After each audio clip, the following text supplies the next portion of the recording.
So finally दोस्तों आप लोग देखोगे नेरोलैक पैंट या फिर कंसाई नेरोलैक पैंट्स ने अपने क्वार्टर टू के नंबर डिस्क्लोज किए हैं भाई। तो कैसे रहेंगे क्वार्टर टू के नंबर और साथ में कैसा क्या अपडेट आया है अभी इसके अंदर, क्या कुछ अनाउंस हुआ कंपनी की तरफ से, उसके बारे में हम चर्चा करेंगे इस वीडियो में। तो चलिए देख लेते हैं अभी रिजल्ट्स वगैरह कैसे हैं। तो यहाँ पर आप लोग देखोगे हम डिस्कस करेंगे इसके जो कंसोलिडेटेड स्टेटमेंट्स है इसको लेकर। All figure in rupees crore में दिया गया डाटा भी यहाँ पर आपको क्वार्टर एंडेड और ये आपको 6 मंथ एंडेड रिजल्ट्स देखने को मिलेंगे। अगर बात की जाए टोटल इनकम की या फिर टोटल रिवेन्यू, तो करंट क्वार्टर में जो टोटल इनकम हमें देखने को मिल रही है वो है 1978 करोड़ की, जो प्रीवियस में 2166 करोड़ थी। और वहीं प्रीवियस ईयर के सेम क्वार्टर में 1978 करोड़, यानी कि ईयर टू ईयर आप लोग देखोगे इसकी जो इनकम है वो सेम रही है, अभी कोई चेंज नहीं है खास। और क्यू ऑन क्यू बेसिस पर जो इसकी इनकम है वो टूटी है। एंड हाफ ईयर में भी आप लोग देखोगे इसकी जो इनकम है वो हमें हल्की सी गिरावट में आते हुए नजर आई है। इसके अलावा देखोगे एक्सपेंसेस, यानी कंपनी ने जो खर्चे किए हैं भाई, तो करंट क्वार्टर में एक्सपेंस कैसे हैं 1795 करोड़ के, प्रीवियस में क्या थे भी 1858 करोड़ के, और प्रीवियस ईयर के सेम क्वार्टर में 1738 करोड़ के। प्रीवियस ईयर के सेम क्वार्टर से आप लोग देखोगे इसका जो एक्सपेंस है वो बढ़ा है।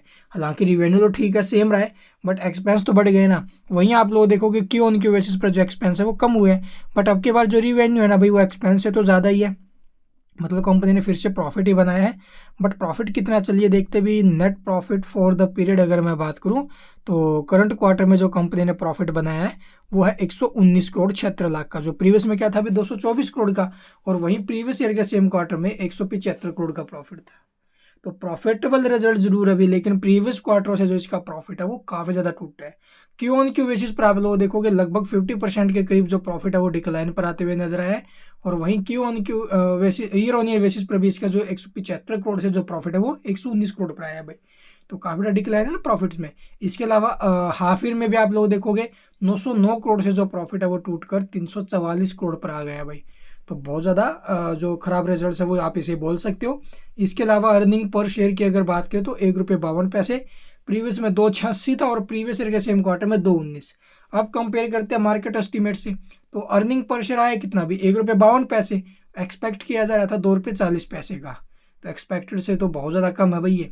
और इसकी के चलते रिवेन्यू की मैं बात करूँ तो रिवेन्यू फ्रॉम ऑपरेशंस कितना है 1951 करोड़ का, और एक्सपेक्ट किया जा रहा था भी 1960 करोड़ का। यानी कि अर्निंग पर शेयर और रिवेन्यू दोनों क्या है मिस हुए हैं भाई। तो इसका नेगेटिव इम्पैक्ट हमें स्टॉक के ऊपर कल के दिन देखने को मिल सकता है, स्टॉक में आ सकते कल गिरावट भाई, ठीक है।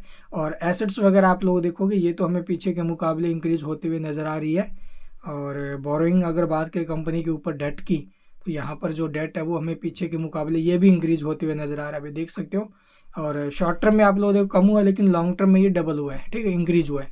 और ये नोट्स आप लोग पढ़ लेना वीडियो को पॉज करके ड्यूरिंग द क्वार्टर। इसके अलावा और क्या कुछ हमें देखने को मिलेगा पर वो भी आपको यहाँ पर देखने को मिल जाएगा। कैश फ्लो स्टेटमेंट्स है, इन्हें भी देख लेना भाई, ठीक है। And thank you for watching the video.